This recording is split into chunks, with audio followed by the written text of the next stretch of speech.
নমস্কার বন্ধুরা, কেমন আছেন আপনারা? সবাই চলে এসেছে আরেকটি নতুন ব্লগ ভিডিও নিয়ে। দেখুন আমার ভিডিওর শুরুটা দেখে আপনারা বুঝতেই পাচ্ছেন যে যদি বাড়ির মালিক বাড়িতে না থাকে তাহলে আপনি যতই কাজের লোক রাখুন কোনো লাভ নেই।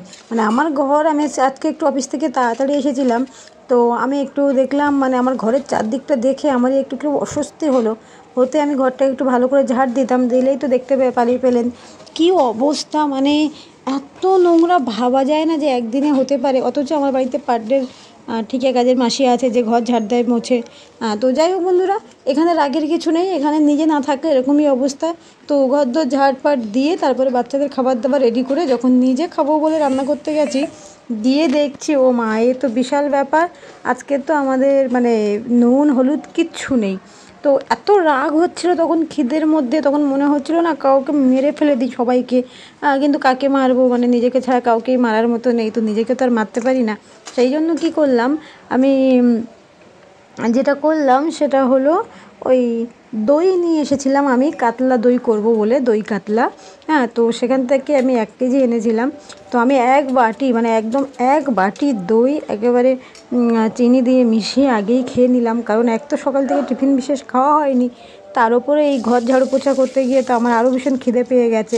তো তাই যাই হোক, তারপরে আমাদের পাড়ার একজন দোকানদার আছে, ওনাকে ফোন করলাম যে দাদা আমার এইগুলো লাগবে, তো আমাকে একটু বাড়িতে পৌঁছে দাও না প্লিজ, এই অফিস থেকে এসে আর যেতে পারছি না।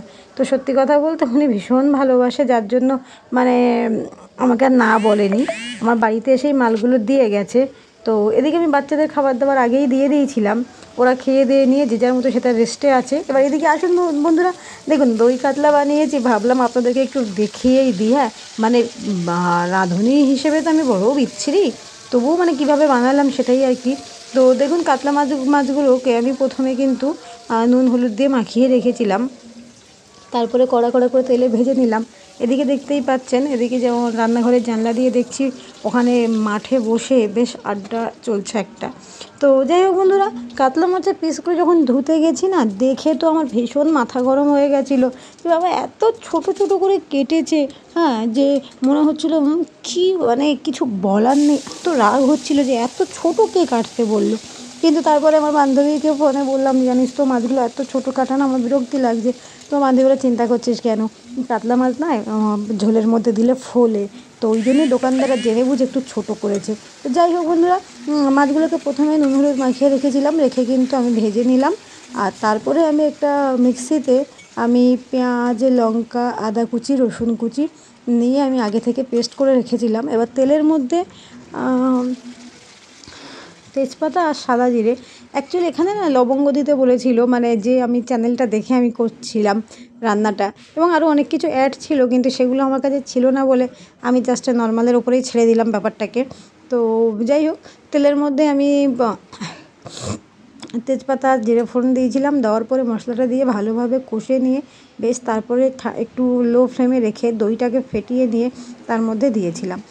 দেওয়ার পরে ভালো করে নেড়ে চেড়ে নিয়ে মশলাটা যখন কাঁচা গন্ধ চলে গেছে, তারপরে জল দিয়ে ফুটিয়ে, দেখো বন্ধুরা এখন এই অবস্থা।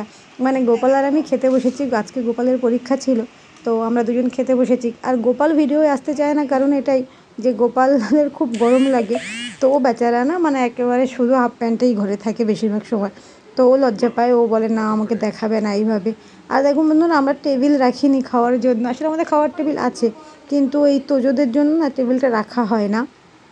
তো যাই হোক বন্ধুরা, আপনাদের কেমন লাগলো আমার ভিডিও? সবাই ভালো থাকুন, সুস্থ থাকুন, দেখা হবে।